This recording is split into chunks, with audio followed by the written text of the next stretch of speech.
مامان بزرگ، قدیما تو شیراز چی درست میکردن؟ شام، نهار، چی میخوردن مردم؟ برام بگو.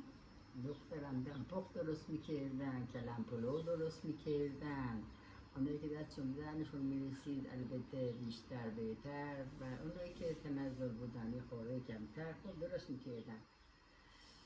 غذای شیرازی چی بود بیشتر؟ خورش سبزی بود، خورش بادمجون کلو بود، خورش قیمه بود دیگه.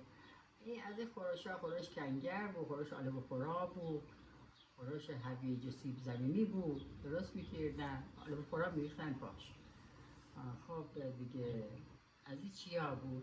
مثلا عید که میشد گندم شب میخواسوندن، صبح آبشی میریختن، دیگه نیمنم که میشد میریختن تو جوغل میکوفتنش و این کلکاش میگرفتن میوشوندنش، کلکاش میگرفتن بعد میشوندنش، بعد که میشوندنش از دوباره خشکش میکردن گندم برشته، میکردن گندم برشته. گمک هم میخریدن یا داشتن، برنجک هم یا داشتن یا میخریدن میریختن، کنجی، کشمش دیگه. شاما چی میخوردن بیشتر؟ نهار چی میخوردن بیشتر؟ شام هم آبگوشت میخوردن، یخنی خود لوبیا میخوردن، تاس کباب آلو میخوردن، یخنی عدس کلم میخوردن، یخنی لوبیای قرمز میخوردن دیگه. چیاری میخوردن خب دیگه. کوفته سبزی اینا برامون بگو.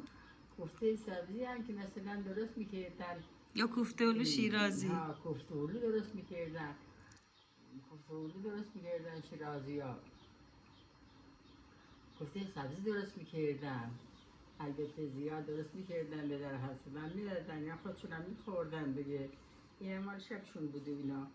مثلا خیلی کم میشد که مثلا یه وقتی نون پنیر خیاری مثلا این چیا رو بخوره دیگه.